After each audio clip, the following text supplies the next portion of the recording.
ومسيحي وبتاع والكلام ده، انما حقيقه الامر لا، ولا يجب النظر لهذا الامر حتى لو انت ناوي ان انت تنظر للقضيه اذا كان طب ايه الحكايه وايه الموضوع، وانا عايز اعرف ايه حيثيات القاضي ان هو اداهم براءه او فمن باب انها مواطنه مصريه انت تتعاطف معها او تتعاطف ضدها. وعايز اقول لحضراتكم حاجه عشان تعرف ان ده مجتمع ضميره صاحي، ده مجتمع مش ميت. يعني اللي قلب الدنيا اليومين اللي فاتوا مسلمين ومسيحيين. يعني احنا مش في مجتمع مثلا ايه، فلما ده حصل في انشقاق المسلمين وقفوا مع المسلمين والمسيحيين، لا خالص خالص. الناس واقفه مع الحاله الانسانيه، واقفه مع المواطنه سعاد، واقفه مع حقها، تاخذ حقها. زي مين هيجيب حق محسن ومين هيجيب حق ابراهيم، حقه ياتي بالقانون، والقانون هنتكلم فيه. انما ارجوكم مساله مسيحي ومسلم هذه يعني لا تقتربوا منها. انما الامر في النهايه ان هناك حضره القاضي اللي بيبقى واقف في محكمه، بيبقى قدامه حيثيات معينه، قدامه ادله معينه، على اساسها بيحكم. هو ما بيحكمش على اساس الصوره اللي عندنا، ما حدش يعرف ايه الحيثيات، ما حدش يعرف لماذا حدث هذا.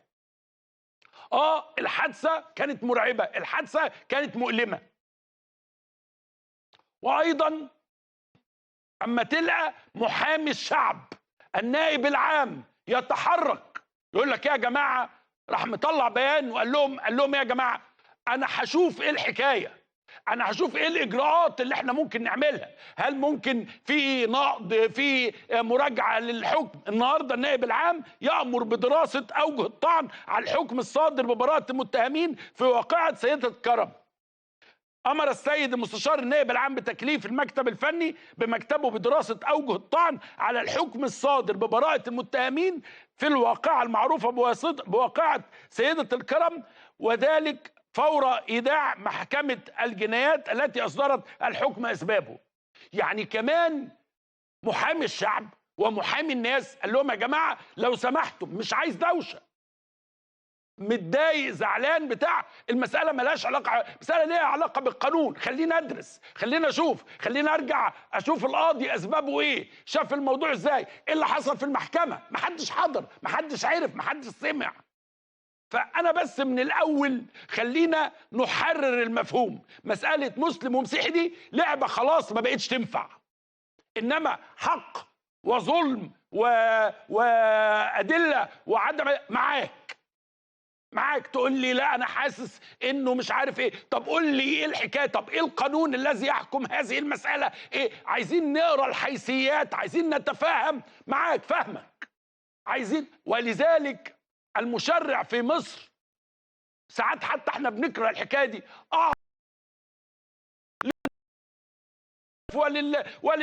يعني انه المحكمه تبقى طويله، احنا بنتكلم على قضيه بقى لها 4 5 سنين، فالمساله تبقى طويله.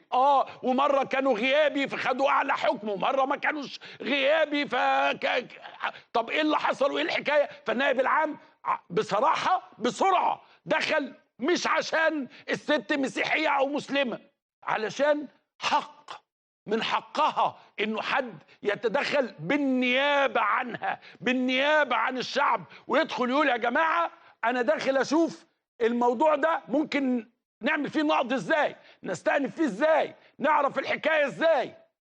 فارجوكوا الامريكان او الانجليز ليهم تعبير ايه؟ وي ار ان جود هاندز، يعني احنا في ايدي امينه. المساله مش سهله، وده مجتمع، علشان بس الناس اللي بيحاول يولع الحكايه دي، هو مين اللي قال ايه الحكايه؟ هل هي الكنيسه؟ هل هي البابا؟ لا، الرأي العام المصري قال ايه الحكايه، احنا عايزين نعرف ايه الحكايه، فهمونا، ليس اعتراضا ولكن محاوله للفهم، لانه القضيه كانت تفاصيلها اللي احنا نعرفها كانت بشعه، ولذلك الناس تتساءل طيب ازاي الناس خدت 10 سنين في الاول وازاي بعد كده براءه؟ وهذا يحدث في قضايا كثيره، اللي هي القضايا اللي ممكن كان يبقى فيها حكم غيابي ثم يبقى فيها حضوري ثم لا، يعني في اشياء كثيره. انما احنا هنعمل محكمه على التويتر ده موضوع تاني بقى. خلاص نقفل، نقول للسيد وزير العدل لو سمحت المحاكم ديت والسيد النائب العام لو سمحت تقفلوها، واحنا هنعمل على التويتر تصويت مجني عليه جاني 10 سنين 5 اعدام 25، نعمل اللي احنا عايزينه. انما بعيدا عن هذا الامر وبعيدا عن هذا الموضوع، لو سمحتم اوعى حد يحاول يلعب مسلم ومسيحي، لان اللعبه دي احنا عديناها ودفعنا ثمنها دم ونار. دفعنا ثمنها دم ونار، واللي بيحاول يسخنها هو اللي كان بيولع في كنايس المسيحيين، مولع في 56 أو 66 كنيسة على يدنا وكنا موجودين، ولغاية دلوقتي بيترمموا على ايد الدولة دي والإدارة دي. اليوم أنا مش محتاج أقول النهاردة تقنين الأوضاع في الكنايس بتاع، يعني مش محتاجين نتكلم على، لأنه هذا أمر مفروغ منه. المواطن المسيحي له نفس حقوق المواطن المسلم. هناك ما زال بعض أمراض الماضي، نعم. هناك بعض المتطرفين، نعم. هناك يقول لك أنا ما أتعاملش مش عارف إيه، ده يقول من الطرفين، من الطرف ده والطرف ده، نعم. نعم، أنا بعترف أهو بقول لك نعم، ولكن لم تعد هذه، احنا مش أيام الزاوية الحمراء. خلاص هذا الأمر خلاص احنا رميناه ورانا. ولكن اليوم أنت عايز حق. لو هي سيدة ايا كانت ديانتها تاخذ حقها. هذا هو القانون في مصر. لم يحدد بقى انها لو كانت مسيحيه او مسلمه. فالموضوع ده خلينا نعديه، وخلينا نحاول بهدوء نفهم ايه الحكايه، ايه الموضوع، ايه القضيه مشيت ازاي. لانه كل الناس بتتكلم عن النتيجه النهائيه، محدش شاف الماتش، محدش شاف ايه اللي حصل. كل واحد بيعترض يقول لك النتيجه دي مش عجباني او عجباني. لازم نفهم ايه الحكايه. خلينا نسمع الحكايه ونفهم ايه اللي حصل، وبعد ذلك نتابع كمان ما يحدث. لان انا بقول لحضراتكم ان سياده النائب العام قد تصدى، التعبير قانوني، قد تصدى، قال لك انا محامي، لو سمحتم احنا عايزين نفهم ايه الحكايه ونفهم ايه الموضوع. وعلى فكره في النهايه احنا عايزين الحق. مش معنى ان احنا قلنا ما ينفعش فهم يحكم عليه، او قلنا ينفع فيتحكم لها. يعني ما فيش حاجه كده في العالم.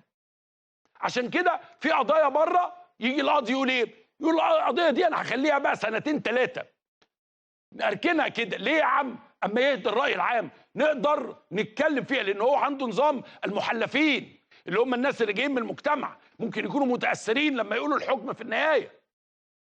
الناس عايزه العدل ولا شيء غير العدل. وهذا المجتمع يعني يجب ان هو دائما يدي الناس العدل في كل شيء، واعلى حالات العدل في المحكمه. يعني في ناس مثلا في الشغل، في ناس انا فاهم، ولكن حاله العدل المثلى المطلقه هي في المحكمه. ولذلك يعني ونحن ثقتنا في القضاء المصري وفي القاضي المصري مطلقه، لانه لا تملك الا ان تفعل هذا. انا بسلم حياتي وروحي واموالي وكل شيء لحضره القاضي. خلاص ما هو احنا لو ما تقبلناش هذا الوضع هنتحول لغابه، هنتحول الى يعني بقى حاجه ما لهاش لا ضابط ولا رابط. في النهايه في القاضي، في اليات التقاضي، في اليات الشكوى، في اليات رد على فكره في القضيه دي في قاضي استشعر الحرج، قال لك انا مش هحكم في القضيه دي، انا مش هكمل. ففي كل الاليات دي موجوده عندك. وهناك ايضا صمام الامان النائب العام. صمام الامان النائب العام. النهارده انا جايب لحضراتكم الاثنين محامين بتوع الطرفين علشان تسمعوا، وبعد ذلك نتابع الاجراءات اللي بتحصل في المجتمع. ايه الحكايه والموضوع؟ احنا لازم الاول نعرف التفاصيل. معانا الأستاذ إسماعيل سيد محامي المتهمين في قضية سيدة المنيا. أهلا بيك يا فندم، إزي حضرتك؟ السلام عليكم. وعليكم السلام ورحمة الله وبركاته. ازيك يا استاذ عمرو؟ أهلا بيك يا فندم. إيه الحكاية؟ خير يا فندم. إيه اللي حصل في الحكم النهائي؟ الحكم الأخير. هو حضرتك قبل ما اتكلم في موضوع القضيه يعني انا بحب اعزي الشعب المصري كله في مصابهم اللي حصل امبارح في الحادث الارهابي اللي حصل امبارح. قبل ما تنسينا ان احنا نتكلم في القضيه ده لازم عزاء، والمفروض ده يعني حاجه المت الشعب المصري كله. المساله الثانيه حضرتك مساله القضيه، يعني القضيه دي عمرو بيه كان صدر فيها قرار من النائب العام بألا وجه لإقامة الدعوة الجنائية قبل المتهمين جميعا. الكلام ده كان في 19/11/2016.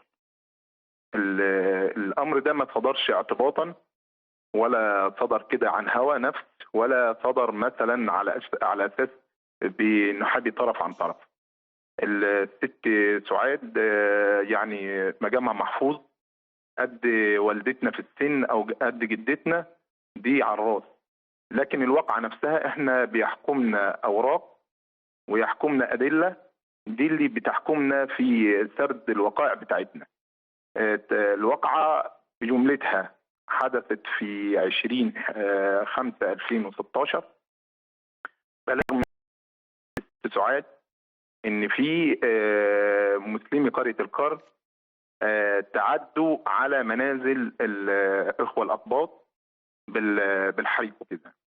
زوج الست سعاد في يوم 20 تقدم بالبلاغ، وفي الامر ده اوراق مسطره بمعرفه النيابه العامه وبمعرفه الشرطه اللي هم سطروا الواقعه على لسان المجني عليه. زوجها ما اتهمش حد ان مراته دي تعرت ولا ان حد تعرض ليها ولا اي شيء من هذا القبيل، وما كانش فيه بلاغ منها خالص. للاسف الشديد يعني اديرت هذه الواقعه او اديرت حيثيات هذه الواقعه عن طريق الاعلام، وكان الست طلعت في كذا برنامج او في كذا لقاء بتتكلم ان هي تعرضت لواقعه التعدي. وبعدين الامر ده اصيغ في بلاغ بعد الواقعه ب5 ايام. الواقعه حصلت 20، البلاغ تم يوم 25.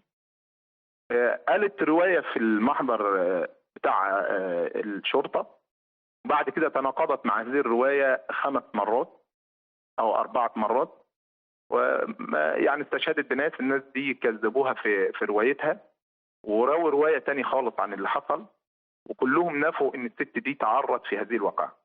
ولذلك النيابه العامه في 19/11/2016 عملت مذكره ملخصها الامر فيها بألا وجه لاقامه الدعوه الجنائيه بالنسبه لواقعه هتك العرض للمتهمين نظير اسحاق احمد عبد الحافظ واسحاق احمد عبد الحافظ وعبد المنعم اسحاق احمد عبد الحافظ. هذا الامر لم يلاقي قبولا لدى المجني عليها ومحاموها.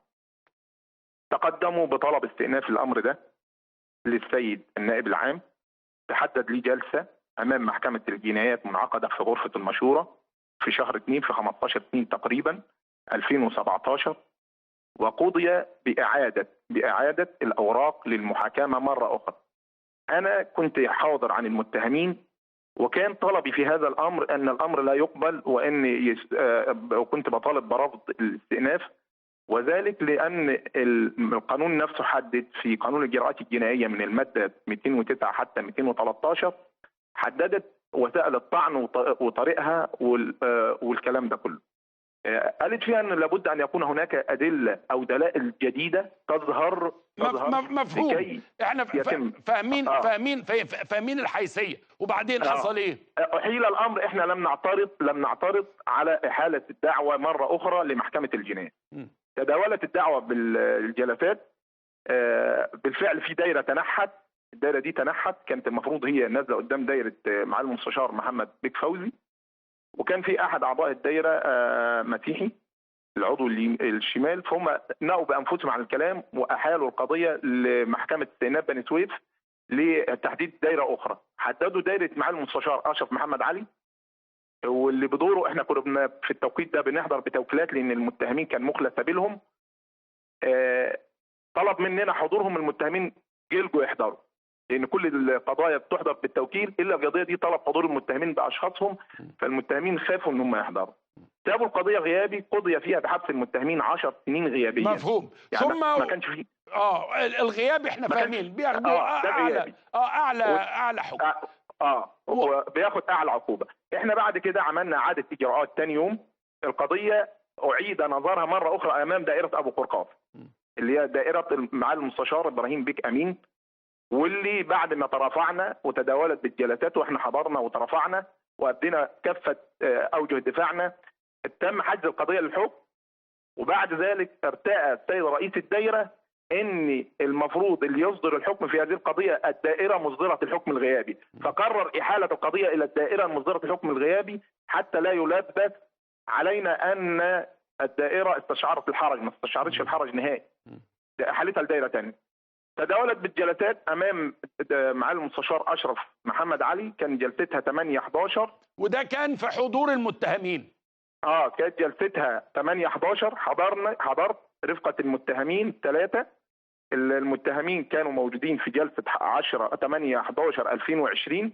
حضرنا وترافعنا وادينا دفاعنا، وحضر وكيل المجني عليها وابدى مرافعته، وتم حجز القضيه للحكم بجلسه 12/11/2020، وتم مد اجل الحكم فيها لجلسه 17/12/2020 اللي هو امبارح، وقضي فيها ببراءه المتهمين. لان الواقع حضرتك ما ينفعش برضه زي ما حضرتك قلت في بدايه الحلقه ان احنا نمشيها مسلم ومسيحي. الواقع دي حضرتك واقع جنائيه عاديه جدا، المجني عليه فيها طيب كان المتهمين ما كانش. هل حضرة القاضي اودع اسباب الحكم؟ يعني معانا اسباب الحكم لم تدع الى الان، وانا طيب. بالنسبه لي الاحكام الجنائيه دي الحكم فيها عنوان الحقيقه. لو كان في دليل واحد على ارتكاب اي من المتهمين لتلك الواقعه، لم يكن المستشار اشرف محمد علي هيقرر ببراءه اي منهم على الاطلاق. اولا استاذ عمرو، يعني المتهمين في الواقعه دي مجني عليهم. المتهمين دول مجني عليهم ازاي؟ نظيره حاجه المتهم الاول حضرتك المحامي بتاعهم لازم هتقول انه مجني عليهم طبيعي، بس عشان نوضح للناس. حضرتك بعد اذنك بدليل ابن الست سعاد اتحبس سنه في واقعه الزنا مع زوجة المتهم الاول نظيره حاج.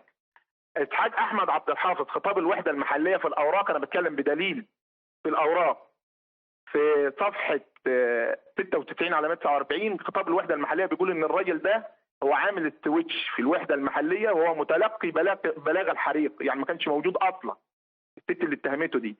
طب يعني بص يا متر، ده مش مكان المرافعه، انا بس حبيت. لا مش مكان مرافعه حضرتك. انا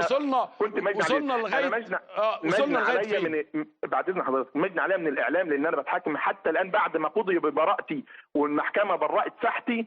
الاعلام والسوشيال ميديا بيقولوا ازاي وعروا لو الواقعه دي فيها واحد من تفتكر ليه صحه كان تم حبسه. تفتكر ليه الواقعه دي انا كدفاع شفت فيها ان المتهمين دول اي من فيهم ارتكب حتى جزء بسيط من الواقعه دي، انا لم اكن اترافع ابدا عن مثل هؤلاء المتهمين. اي متهم هو بريء، يعني هو متهم حتى تثبت ادانته. انا حضرتك بريء حتى تثبت. لا بالعكس، انا ثبتت براءتي بحكم جنائي نهائي صحيح. مساله ان النائب العام دي مساله انا لا اعقب على قرارات السيد النائب العام، ده هو محامي الشعب وله ان يدرس مساله كيفيه الطعن، دي مساله تخص النائب العام. لكن انا بقول لحضرتك النيابه العامه هي من اصدرت قرارا بألا وجه لاقامه الدعوه الجنائيه لعدم كفايه الادله. وارد النيابه العامه يعني يطلع قدامها ادله جديده وتبص فيها. حضرتك الادله الجديده دي تظهر امتى حضرتك؟ تظهر اثناء سير الدعوه قضي فيها ببراءه المتهمين.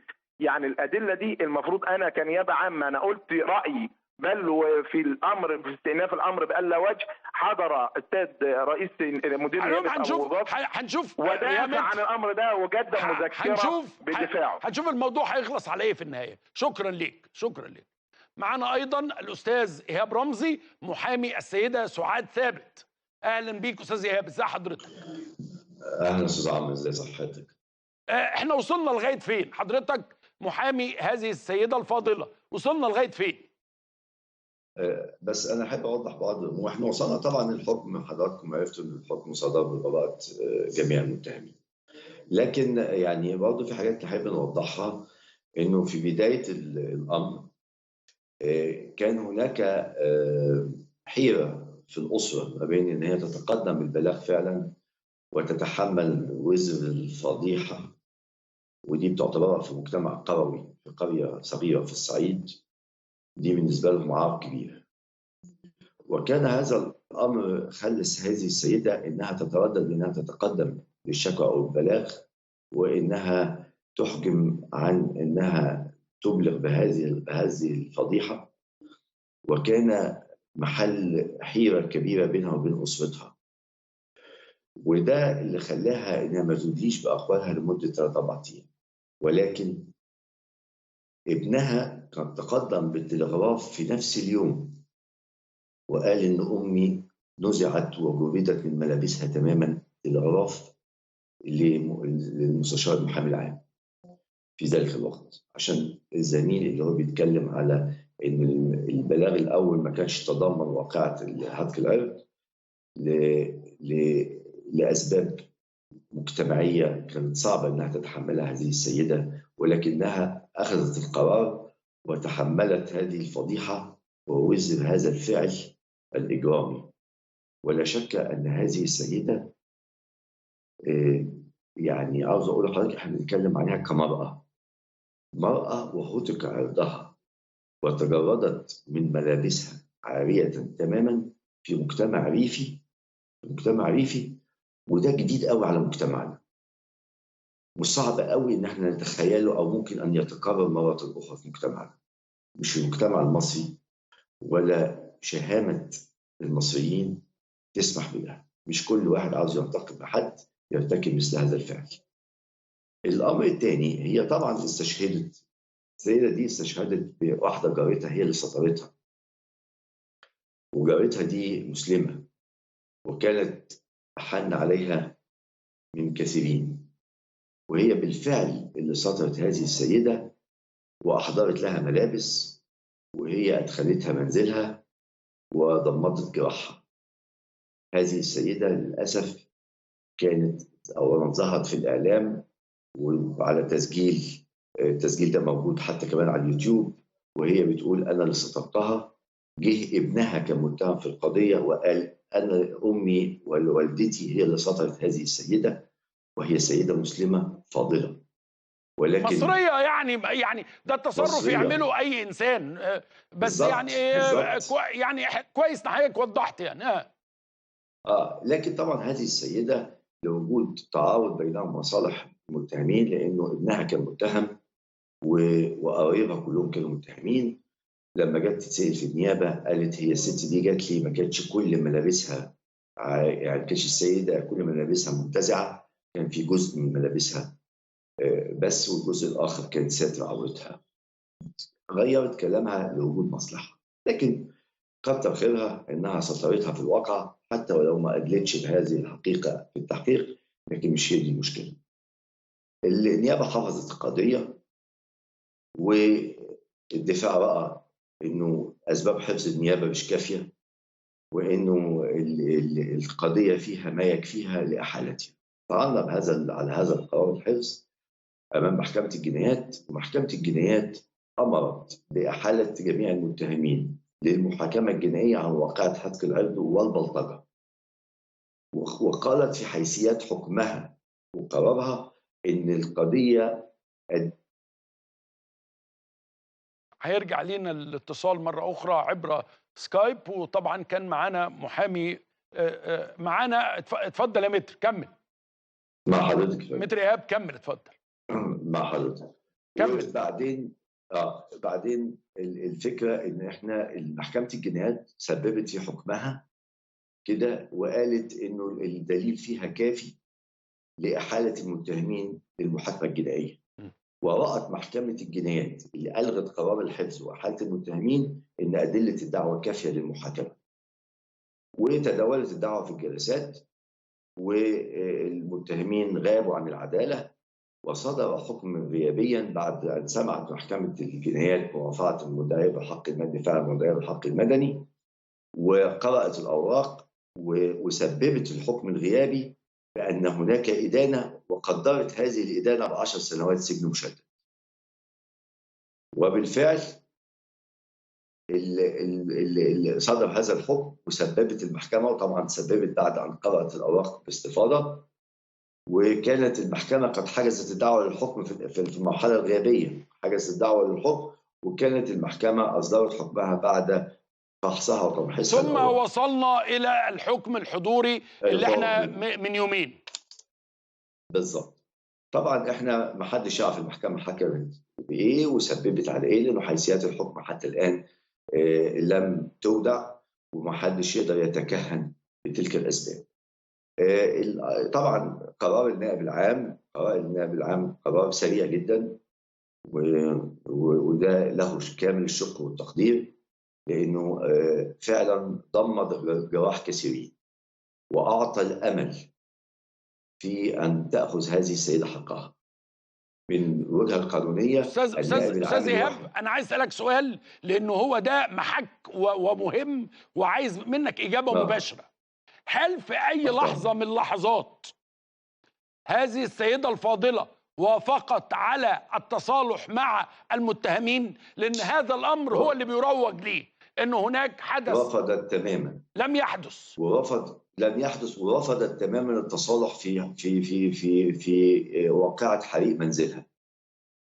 يعني هو كان في واقعتين، واقعة حريق المنزل وواقعة هتك أرضها، والسيدة هي وأسرتها رفضوا تماما إن هم يتصالحوا مع المجني عليهم. فهذا الأمر لم يحدث. حضرتك بتأكد إنه لم يحدث بتاتا تماما. هم باقي، يعني هو كان في واقعتين، واقعة الإتلاف والحريق والواقعة الإتلاف والحريق لمنازل آخرين هم تصالحوا فيها، لكن هذه السيدة بالنسبة لحريق منزلها وهتك أرضها لم تتصالح فيها تماما. هذه السيدة صمدت ورفضت كل محاولات الضغوط على الصلح تماما، ومثلا طبعا في المحكمة ومثل دفاعها، وترافعنا في القضية أمام محكمة الموضوع أكثر من مرة في مرحلة الحكم. قانونا بقى دلوقتي إيه الوضع؟ يعني الحكم اللي احنا فيه ده بينفع فيه نقض، بينفع فيه استئناف؟ أنا ملياش خبرة قانونية يعني. لا، الوحيد الذي يملك الطعن بالنقد على هذا الحكم هو النائب العام، باعتباره هو الرئيس الأعلى للنيابة العامة، والنيابة العامة هي ممثلة المجتمع، والشق الجنائي والدعوة الجنائية هي ملك النيابة العامة، وبالتالي الوحيد الذي يملك الطعن بالنقد هو النائب العام. لا أنا فاهم، ولكن هل فيها لسه درجات تقاضي أخرى ولا ده حكم نهائي؟ ده اللي أنا عايز أفهمه. لا، هي لسه في طعن بالنقد، والطعن بالنقد ان النائب العام قرر بانه سوف يبحث اوراق القضيه وسوف يتخذ اجراءات الطعن بالنقد في القضيه، وهذا الامر سوف يعرض على محكمه النقد. يعني احنا النائب العام هيطعن في خلال 60 يوم، بعد كده الامر هيحال الى محكمه النقد لفصل الفصل في الطعن نفسه بقى. طب استاذ ايهاب خلينا نبقى برضو منطقيين. احنا عندنا قاضي كان عنده المتهمين حضوريا، وكانت المجني عليها موجوده، والاثنين كان المحامين بتوعهم موجودين. استمع، ما احنا ما نقدرش يعني نيجي في وقت نقول القضاء يعني هنا يبقى جيد وهنا غير جيد، طبقا للاحكام تبقى على هوانا او عدم هوانا. يعني هو في النهايه نحن بنحتكم الى القضاء نقطه، يعني ما فيهاش كلامين. ونظر الى القضيه وقرر براءه المتهمين. انت كمحامي المجني عليها شايف ايه؟ لا، انا شايف انه يعني هذا الحكم فيه عوار، لكن هذا العوار كيف يرفع وكيف يزال من خلال طريق قانوني. الطريق القانوني هو الطعن بالنقد من خلال النائب العام، وهينظر هذا الطعن امام محكمه النقد. ده هينظر حضرتك هذا حتى الطعن قبل ما تشوف الاسباب. بغض النظر، احنا بنتكلم على القانون، بغض النظر عن الاسباب ايا كان هو له قناعاته، اقتنع بامر هو معين. انا بفهم دايما من خلال خبرتي في تغطيه قضايا زي دي ان قاضي الجنايات هو قاضي قناعات. يعني ايوه في ادله وكل بالظبط. شيء، ولكن في النهايه قناعته هي اللي بتبقى يعني يعني هي اللي بتخليه يحكم بالبراءه وعدمها يعني. بالظبط. احنا يعني هو في الاخر هو اللي قناعته هي اللي بتؤدي، بس لازم القناعه تكون مسببه، ولازم تكون الاسباب اسباب منطقيه واسباب معقوله ومستساغه ووفقا للعقل والمنطق، واسباب تتفق مع تحقيقات واوراق الدعوه. اما اذا كانت هذه الاسباب لا تتفق مع اوراق الدعوه ولا تتفق مع المنطق والعقل والمقبول، فهذا هيكون محل طعن. وده اللي هيشوفه النائب العام. هيشوف أسباب المحكمة كانت أسباب قانونية منطقية مستساغة، ولا كانت فيها عدم معقولية ومنطق، وأن فيها مخالفة للثابت في الورق. دي اللي هيراقبها النائب العام في مرحلة الطعن، وبعدها محكمة النقد هي اللي هتفصل في موضوع الطعن ما بعد ذلك. طب هل حضرتك اتصلت بالسيده سعاد بعد الحكم؟ قالت لك ايه؟ لانه طبعا نقل على لسانها كلام كتير قوي. انا عايز اعرف حضرتك المحامي بتاعها هي قالت ايه؟ هي محبطه، هي بتعاني من احباط وتقول ان ربنا هو اللي هيجيب لي حقي، ولو انا حقي ما جاش على الارض ربنا باب السماء مفتوح ربنا مش هيسيب لي حقي. وعاوز اقول لحضرتك حاجه يا استاذ عمرو، يعني اعتقد انه اجهزه الدوله اجتهدت للبحث عن الحقيقه. انت عارف ان حضرتك تحريات المباحث الامن العام وتحريات مباحث الامن الوطني اكدت صحه اقوال هذه السيده، اكدت صحه كل ما جاء بتفاصيل هذه السيده، وقالت تحريات المباحث المتمثله في رجال الامن العام ان السيده تجردت من ملابسها تماما. ده الكلام ده موجود، ده موجود في ورق القضيه. يعني الكلام بتاع التحريات المباحث ده موجود في ملف القضيه، انه المباحث اثبتت هذا الكلام. لان احنا في قضايا بيبقى فيه مثلا فيديو، بيبقى فيه شهود، بيبقى فيه اي حاجه، انما لا يا فندم. السيده اقوال السيده اكدتها تحريات المباحث الامن العام واكدتها تحريات المباحث الامن الوطني، والاثنين اكدوا ان السيده تعرت تماما. طب ازاي يا فندم وسط قريه وكان في زحام وكان في تدافع ما فيش شهود؟ يعني ازاي هذه القضيه لا شهود لها؟ اللي ارتكبوا الواقعه كلهم كانوا خصوم في الدعوه، وصعب قوي ان احنا نجيب شهود. اولا يا فندم جوزها شهد، يعني هي وجوزها، والواقع حصل بالمنزل داخل منزلها وخرجوا بها خارج المنزل. اللي كانوا واقفين خارج المنزل كلهم المتهمين واقاربهم. هذا الامر صعب جدا ان احنا نقول لاهل المتهمين والمتهمين تعالوا اشهدوا ضد بعضيكم. ده صعب جدا. طب الجيران يعني ما كانش في اي حد تاني؟ الجيران الحته اللي هي عايشه فيها كلهم جيران اقارب المتهمين، وكلهم بعدوا نفسهم عن الشهاده، لان دي هتؤزم ما بين اطراف العائلات.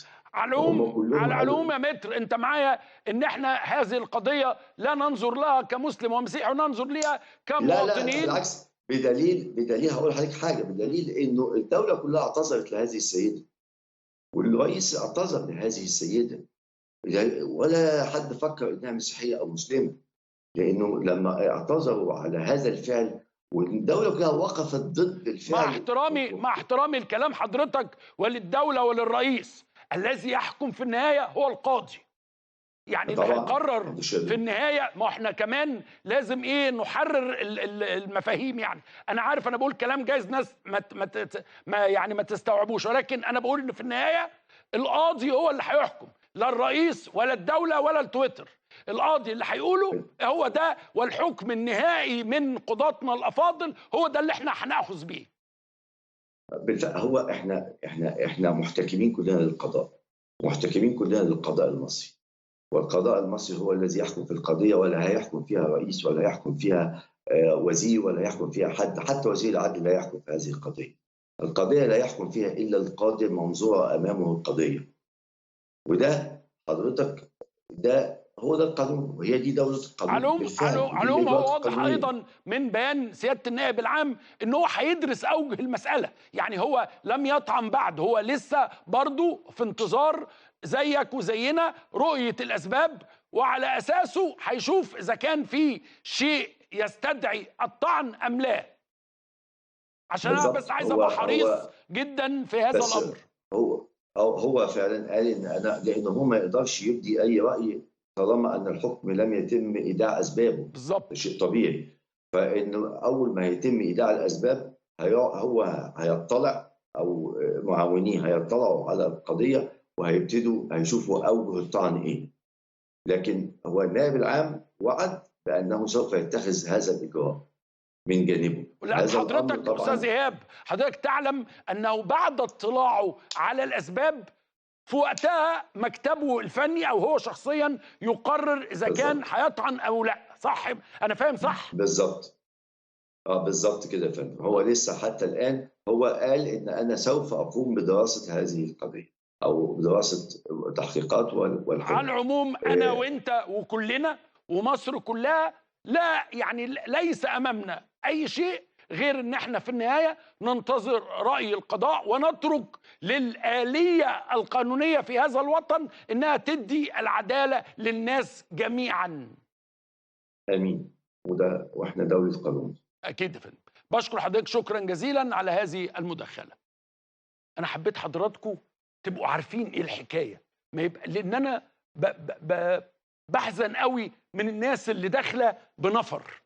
ايوه يا ما لا هم، لا مش هم، لا هي، ده يعني اللي هو ايه، انا قاعد وعايز اشارك بنفر، انما انا عايز حضرتك تعرف ايه الحكايه وايه الموضوع واحنا واصلين لفين وايه الحكايه. وزي ما قلت لا يملك احد في مصر ان يفعل شيء غير حضره القاضي